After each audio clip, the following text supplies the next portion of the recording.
The sun beats down like a hammer against an anvil, each ray searing my exposed skin as I stumble forward. My throat feels like sandpaper, my tongue swollen and useless in my mouth. I check my phone again, one flickering signal bar that appears and vanishes like a mirage. Please, I whisper to no one, my voice lost in the vast emptiness of the Arizona desert. Please connect.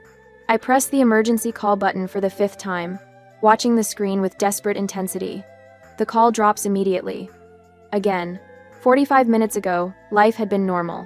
Bella and I were driving back from Tucson, the air conditioning struggling against the afternoon heat. Odessa, I think something's wrong with the tire, Bella had said, her voice casual, unconcerned. Can you check it? I thought I heard something. I'd pulled over without question, the good sister, the reliable one. The moment my feet hit the gravel, I'd bent to examine the perfectly fine front tire. As I was examining the tire, 10 seconds later, the engine revved. When I straightened and turned, dust was already billowing around me, Bella's face a blur behind the windshield of my Chevy my car as she sped away. I stood frozen, mind refusing to process what my eyes had seen. My sister had just abandoned me in the desert. I stumble over a rock now, catching myself before I fall. The memory of finding those papers in Dad's study last week burns hotter than the sun overhead. College tuition receipts for Bella, thousands of dollars neatly filed away, while I worked double shifts at Rosie's Diner to put myself through community college. 7 years of waitressing, saving every tip, working holidays and weekends to finally buy that used Chevy. My car, my freedom, my only real possession. Just until I get on my feet, Bella had said the first time she borrowed it without asking, then the second time, and the 10th. I'd finally stood up at dinner 3 nights ago, palms flat against the kitchen table. I'm selling the car. I got a job offer in Phoenix. The silence had been immediate, heavy. Mom and Dad exchanged a look I'd seen 1,000 times before. That's the family car, Odessa, Dad had said. Not a question, but a statement of fact. But it's in my name, I'd replied. The registration papers clutched in my hand like a shield. I paid for it. Every cent. Your sister needs it more than you do, Mom had added, the familiar refrain that had followed me since childhood. When Bella went to summer camp while I stayed home to help around the house. When Bella got new school clothes while I got hand-me-downs. When Bella's college was paid for while I worked and studied and worked some more. The memories blur together as heat waves ripple across the desert floor. I think of my childhood bedroom, walls bare while Bella's room overflowed with posters and trophies. I think of the keys always missing from my purse, of plans canceled because Bella needs the car tonight. I'd finally said no yesterday when Bella asked to borrow the car again. Just one simple word that had felt like swallowing broken glass. No. No. Dad's face had darkened immediately. Family comes first in this household, Odessa Lynn. You know that. Mom's eyes had filled with tears. After everything we've done for you. I'd looked between them. These people who had raised me to believe I was less deserving than my sister. And something had shifted inside me. A lifetime of bending until I nearly broke. The car is in my name, I'd said, my voice steadier than I'd expected. I worked for it. I'll decide what happens to it. The shock on their faces had been almost worth the chill that followed, the silent treatment as I prepared for bed. Almost worth it. Not worth this. And now, as reality strikes back, I shield my eyes, scanning the horizon for any sign of civilization. Nothing but scrubland and cacti. My phone shows no service now. Not even a flickering bar of false hope. The irony doesn't escape me. All those years working for independence, and here I am, completely dependent on the mercy of strangers if any happen to drive by this desolate stretch of highway. My foot catches on something, and this time I do fall, hands scraping against the rough ground. I taste blood as I push myself back up, legs trembling with exhaustion. Family comes first. The words echo in my head, taking on new meaning with each painful step. Yes, family comes first. But after today, I'm redefining what family means. If I survive this desert, if I make it back to civilization, nothing will ever be the same. I'll never again be the Odessa who gives and gives until there's nothing left. The registration papers for my car are still in my wallet, pressed against my hip as I walk. My car, my life, my choice. I take another step forward, then another. The horizon wavers in the heat, but I keep moving. I have to believe that something better waits beyond this desert. I have to believe that someone will help me. I have to believe that I'm worth saving. 3 miles later, I finally managed to receive a signal, dial 911 and ask for help. 10 minutes later, the police and emergency vehicle arrived, helped me with my wounds, and took me to the nearest police station. Now at through stay on. The Officer Wilson's hand on my shoulder is steady, the first kindness I've felt in hours. His cruiser's air conditioning chills my sunburnt skin as he passes me a bottle of water. "Ma'am, abandoning someone in the desert is a serious offense," he says, his voice gentle but firm. "Your sister could face criminal charges." I gulp the water, my throat still raw. She just left me there. The words sound hollow, inadequate to describe the betrayal. "Miss Matthews, this wasn't just reckless." Officer Wilson taps his computer screen. "Your sister has 3 prior charges for reckless driving, all paid for by your parents." My hand freezes mid-sip. "What?" He turns the screen toward me, and there it is, Bella's name. 3 separate incidents. Fines totaling over $2,000, all marked PAD. How did I not know about this? The question slips out, meant more for myself than him. "Family can keep secrets," he says, watching me carefully, especially when money's involved. My phone buzzes in the cup holder where it's been charging. I'd barely had enough battery to make the emergency call when a trucker finally spotted me on the roadside. 3 missed calls from Mom. 5 from Dad. 1 text from Bella. "They're freaking out. Just come home and we can fix this." Suddenly, a burst of messages arrive. My mom accidentally added me into a group chat I have never seen before. I scroll up through the message history, looking for some explanation, when I see the pattern of their plan. She's being stubborn about the car. We need to teach her a lesson. My stomach lurches. I keep scrolling. "Dad, don't do anything drastic." "Mom, just make sure the car stays in the family. If she can't sell it, she can't leave." "Bella, I'll handle it. She'll realize she needs us." Officer Wilson notices my hands shaking. "Miss Matthews, are you all right?" "They planned it," I whisper, turning the phone so he can see. "They wanted to strand me." "Ah." His expression hardens as he reads. "This changes things. This is premeditated. Abandonment and unauthorized use of a vehicle." I close my eyes, memories washing over me like the desert heat. The family loans I was pressured to give $500 for Bella's spring break trip, $300 for her phone bill when she'd spent her money on concert tickets. My account balance perpetually hovering near zero while I paid for family expenses. I kept every receipt, I murmur, opening my eyes. Every bank statement. I didn't know why I was saving them. "Dennett?" "That was smart," Officer Wilson says, typing something into his computer. "Documentation matters in cases like this." Cases? The word feels foreign on my tongue. Financial exploitation often accompanies emotional abuse. He speaks matter-of-factly, without judgment. "Your registration and insurance are in your name?" I nod, pulling my wallet from my pocket. The registration is still there, folded and worn but intact. "I'd like to introduce you to someone," he says, starting the cruiser. "Judge Martin regularly comes to your diner, I believe?" He offers free legal consultations. My temporary waitressing job, 7 years and counting. How many opportunities had I declined because family needed me? The manager position I turned down last fall. The night classes I dropped when Bella needed transportation to her social events. "I have a friend," I say suddenly, surprising myself. "Jackie from work. She mentioned her spare room once." Officer Wilson nods. "Good. You shouldn't go back to that house tonight." My phone buzzes again, Dad calling. I silence it. "We'll need to get your car back," Officer Wilson continues. "I can escort you there tomorrow." The thought of facing them sends a wave of nausea through me, but I straighten my shoulders. Tonight. I want my car tonight. An hour later, we pull into my parents' driveway. My Chevy sits in its usual spot, dusty from the desert roads. Jackie waits in her Honda at the curb, a silent promise of sanctuary. Mom opens the door before we reach it, her practiced tears already flowing. "Odessa, thank goodness you're safe. We've been so worried." Behind her, Dad stands with his arms crossed. Bella peeks from the hallway, her expression unreadable. "Miss Isabella Matthews?" Officer Wilson's voice carries an authority I've never possessed. "I need to speak with you about abandoning your sister in a life-threatening situation." "It was just a misunderstanding," Mom interjects, reaching for my arm. I step back, her fingers grasping air. We have the text messages, Mrs. Matthews, Officer Wilson says calmly. The color drains from her face. I'm taking my car, I say, my voice steadier than I feel. And my things. You can't just, Dad begins. Actually, sir, she can. Officer Wilson interrupts. The vehicle is registered in her name. Using it without permission is a criminal offense.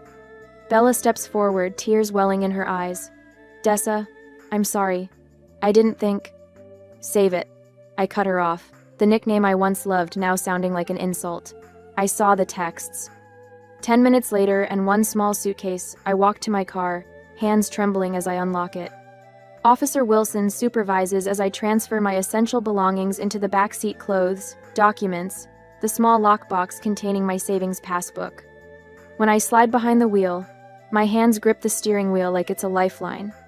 In the rearview mirror, I see my family frozen in the doorway, their perfect facade finally cracking, pressured by Officer Wilson. I drive away, following Jackie's taillights, toward a future suddenly, terrifyingly my own. 2 weeks later, after I move to my friend's house at work, the whispers follow me like a shadow through Martha's diner. They cling to the worn vinyl booths where I've served countless plates of meatloaf special, and apple pie a la mode for 7 years. Did you hear about poor Marianne's daughter? Mrs. Caldwell's voice carries from table 8, intentionally loud enough for me to catch as I refill coffee mugs. Apparently she's having some sort of breakdown, left home without a word. I steady the coffee pot, my knuckles white around the handle. 3 tables to go. Just keep pouring. Well, after what happened in the desert, her companion replies, voice dropping to a theatrical whisper. Frank at the sheriff's office said Bella's story checks out. The girl's been unstable for months. The coffee sloshes over the rim of a mug, narrowly missing Mr. Henderson's newspaper. He glances up, offering a smile that doesn't quite reach his eyes. No worries, Odessa. Heard your folks are worried sick about you.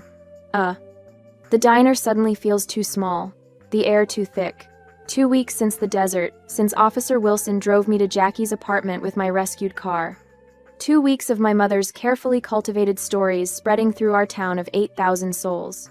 More cream, please, Mr. Henderson adds, studying my face with uncomfortable intensity.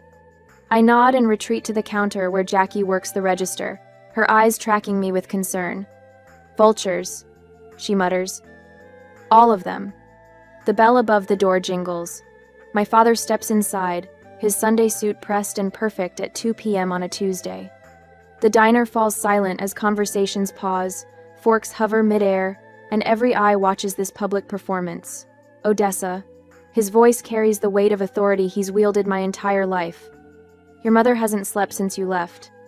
7 customers, 3 waitresses, and Martha herself all pretend not to listen.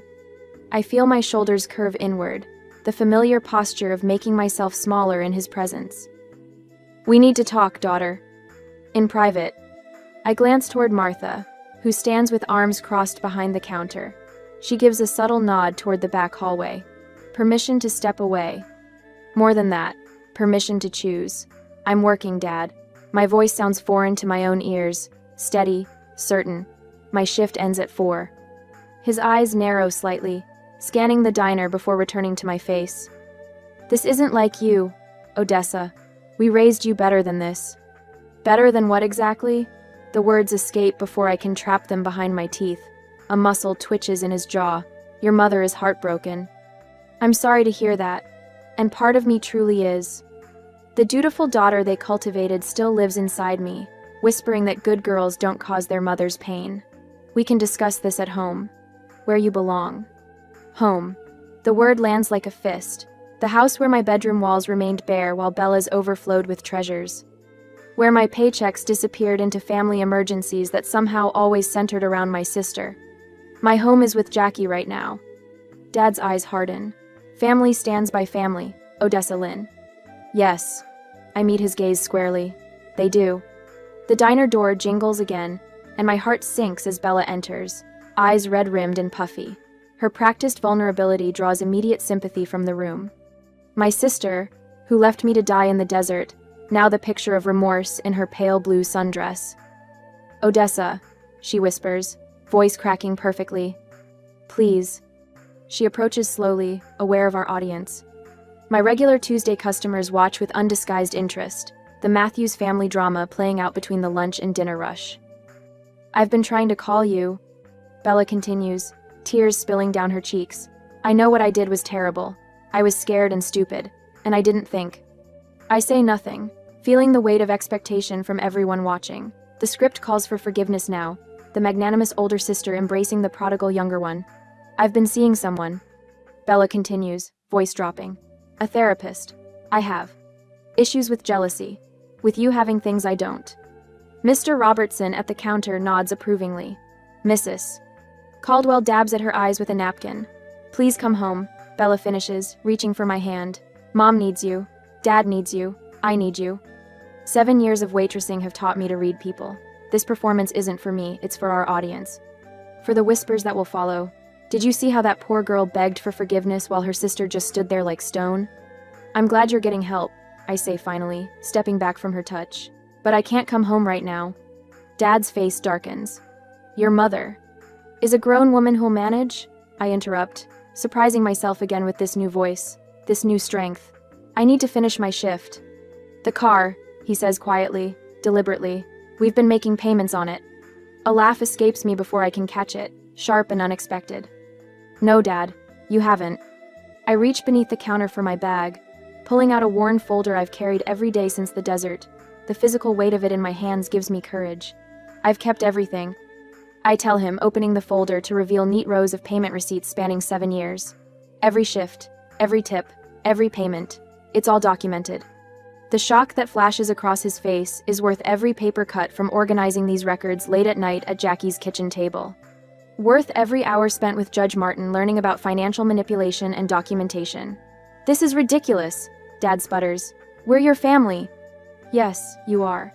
I close the folder gently. And this is my boundary. The diner has gone completely silent. I feel Jackie move to stand beside me, her presence solid and sure. I think you should leave now, Martha says, from behind the counter, her voice brooking no argument. Odessa has customers waiting. Dad's face reddens. Bella's tears dry up remarkably fast as she realizes her performance has failed. This isn't over, Dad says quietly. Actually, I reply, it is. After they leave, Martha puts her hand on my shoulder. Take 10 minutes, then table 12 needs more coffee. In the back hallway, I lean against the wall, my heart hammering against my ribs. My phone buzzes with a text from Officer Wilson. Just checking in. You safe? I type back. Yes, they came to the diner. I'm okay. Another buzz. Judge Martin this time. My daughter Sarah has a room opening in her duplex. $650 month. Utilities included. Interested? I stare at the message, at the possibility of walls that are truly mine. My hands shake as I open the paralegal course website Judge Martin showed me last week when he came to my work. The application deadline is tomorrow. The classes would fit around my diner shifts. For the first time since the desert, I allow myself to imagine a life beyond this town, beyond the whispers, beyond the constant pull of family obligation, a life where no is a complete sentence, where boundaries aren't declarations of war but simple statements of fact. I type back to Judge Martin, very interested, when can I see it? 10 minutes later, I return to the diner floor, coffee pot in hand. Mrs. Caldwell and her friend fall silent as I approach their table. More coffee? I ask, my voice steady. Mrs. Caldwell studies my face, searching for cracks. Your poor mother called me this morning. She's beside herself with worry. I pour the coffee precisely to the rim, not a drop spilled this time. That's between her and her therapist, I imagine. Her mouth opens, then closes. I move to the next table, feeling something unfamiliar stretching through me. Not quite peace, not quite power, but something close to both, growing stronger with each step I take. A week later, I decided to fully escape from my family, so I came to collect all the things that are left at the house. The police cruiser idles at the curb, a silent guardian as I slide the last box into Jackie's hatchback. Officer Wilson stands with arms crossed, his presence transforming my childhood home into unfamiliar territory. Need anything else from inside, Miss Matthews? He asks, sunlight glinting off his badge. Just one more thing.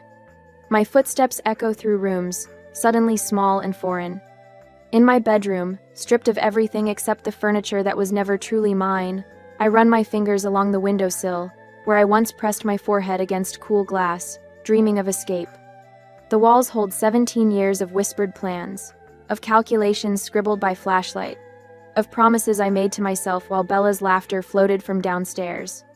Mom appears in the doorway, her face arranged in the expression that once paralyzed me with guilt. "Odessa, please, we can talk about this like adults." I say nothing, moving past her with measured steps. "Your father hasn't slept since you left," she calls after me. "Is that what you wanted?" The words slide off me like rainwater. My silence is unfamiliar to her, a language she can't manipulate. In the living room, Dad paces near the fireplace, while Bella perches on the couch, mascara-smudged eyes watching my every move.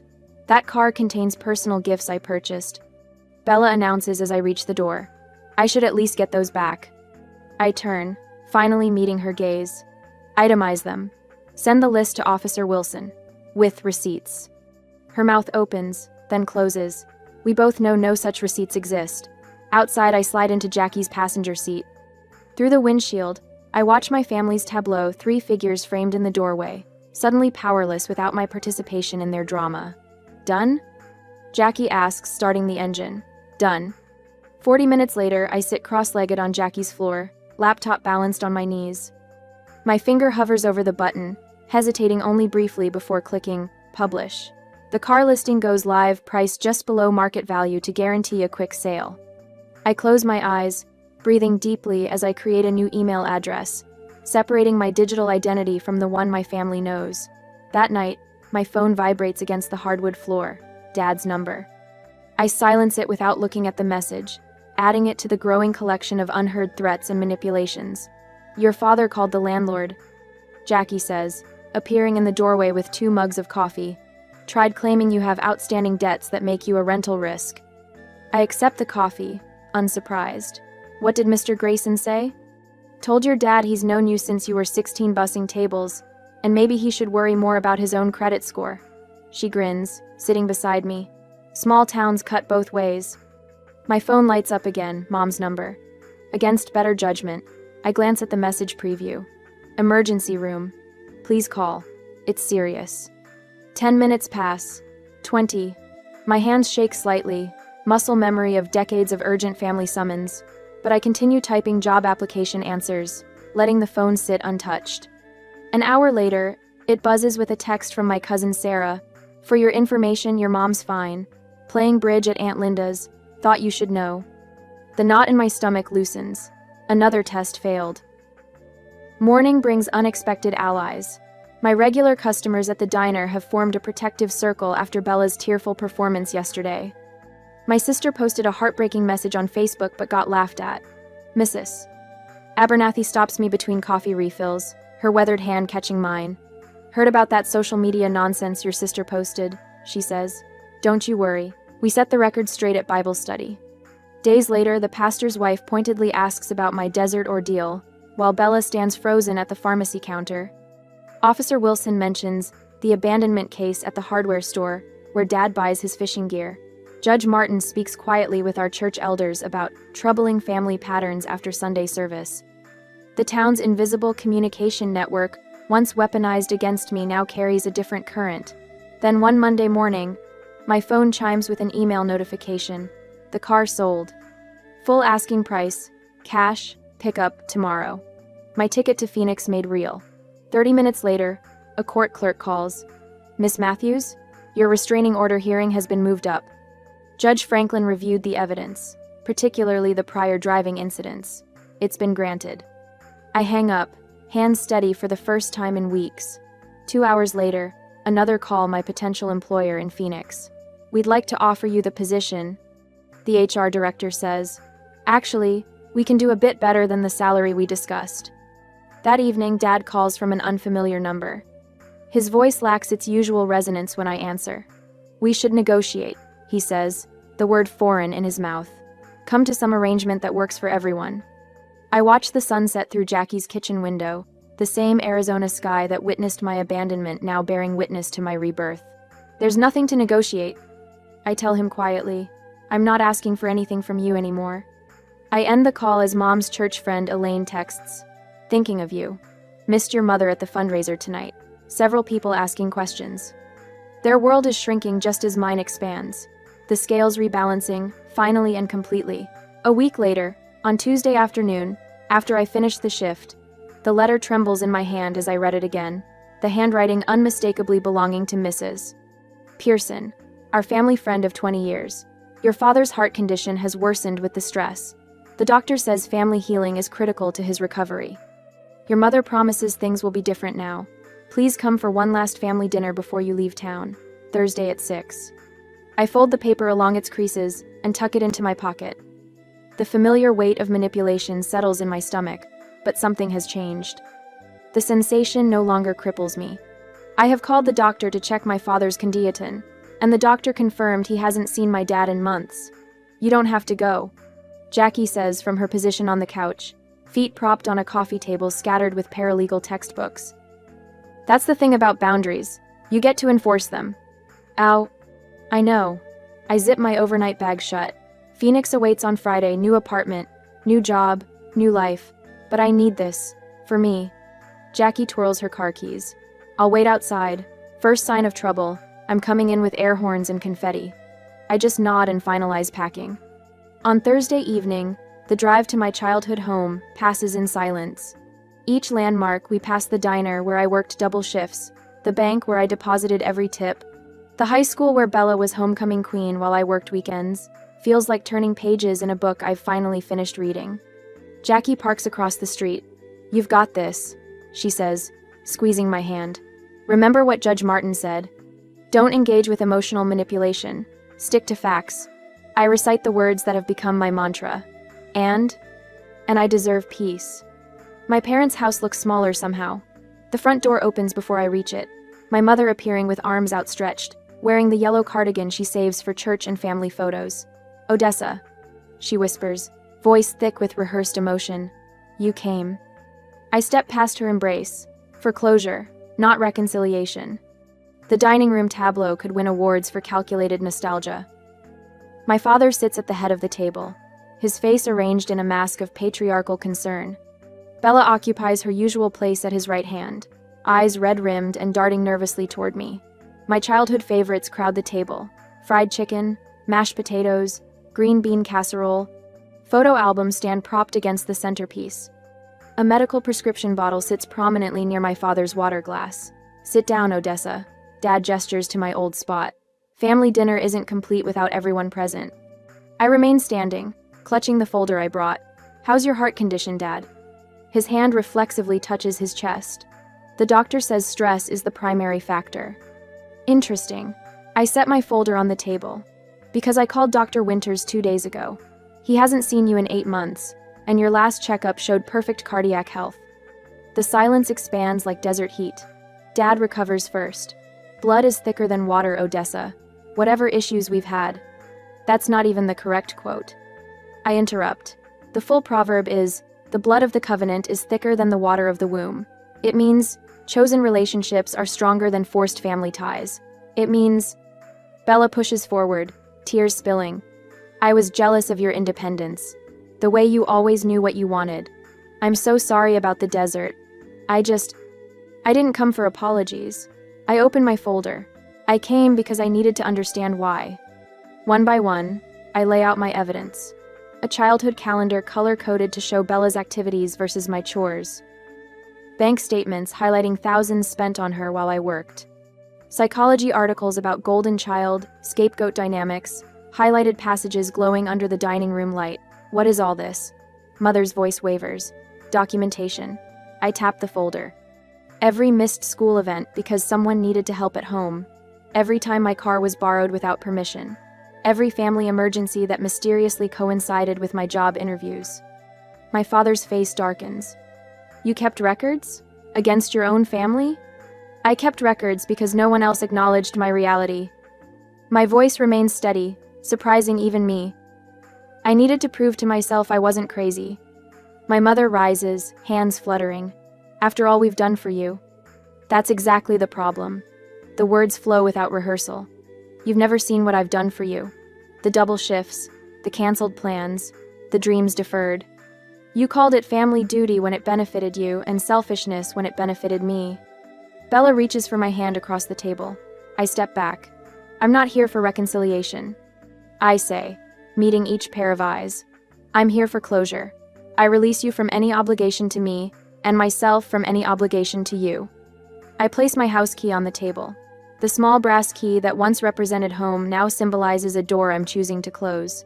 What about Christmas? What about Christmas? My mother asks, voice small. Thanksgiving? I'll be with people who respect my boundaries. I gather my documentation, sliding it back into the folder with calm precision. I wish you healing, all of you. My father stands, anger replacing his calculated concern. If you walk out that door, you'll what? I ask, genuinely curious. Abandon me in the desert? Take my car? Question my worth? You've already done your worst. Bella sobs into her hands. My mother clutches her cardigan, and my father towers with impotent rage. The scene should devastate me. Instead, I feel a curious lightness. Goodbye, I say simply. I walk out without tears or drama, closing the door with gentle finality. The night air fills my lungs with something that feels remarkably like freedom. Jackie waits in her car, window rolled down. You did it, she says, hand warm on my shoulder. I did. I look back at the house one last time. Now I can start. We drive away from the past toward tomorrow's horizon. For the first time in 25 years, my shoulders carry only their own weight. 6 months later, the morning sun streams through gauzy curtains. I picked myself, painting golden patterns across my small Phoenix apartment. I trace my fingers over the paralegal textbook on my desk, neon highlighter marks transforming legal jargon into stepping stones toward my future. My first office paycheck, still in its envelope, is pinned to the corkboard above, tangible proof that waitressing at Rosie's Diner is finally behind me. I pause before dialing the phone company. One deep breath, then another. I'd like to change my number permanently, I tell the customer service representative, my voice steady. When she asks if I want to notify anyone of the change, I simply say, no thank you. The small click as I hang up feels monumental. 6 months later, I'm driving my new-to-me Honda along that same stretch of desert highway. The steering wheel feels different under my hands, this car purchased with my own money, chosen for reliability rather than someone else's approval.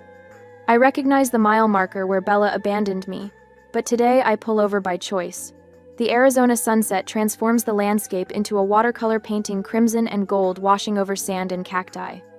I step out, boots crunching on gravel, and breathe deeply. The vastness that once terrified me now feels like possibility stretching toward the horizon. You're making progress, Doctor, Schaefer told me during yesterday's therapy session. Boundaries aren't walls, they're healthy definitions of where you end and others begin. Those boundaries have allowed me to build something new. Tuesday potlucks with coworkers, weekend hikes with Phoenix locals who've become friends. Sunday afternoons volunteering at Desert Bloom Women's Shelter, where I sit across from women whose eyes mirror what mine once held. I understand feeling trapped, I tell them, and mean it. Last Christmas, instead of forcing myself through another performance of Family Harmony, I drove to Jackie's parents' house 3 hours north. Her mother hugged me without expectation. Her father carved the turkey without commentary on my life choices. They asked questions and actually listened to my answers. The apartment buzzer interrupts my memories of the desert, my housewarming gathering modest but meaningful. Officer Wilson arrives first, having driven up from my hometown with Judge Martin. Place looks good, Wilson says, handing me a potted cactus. Suits you strong, independent? Martha from the diner bustles in bearing her famous apple pie. Finally, she says, squeezing my hand, someone appreciated your worth.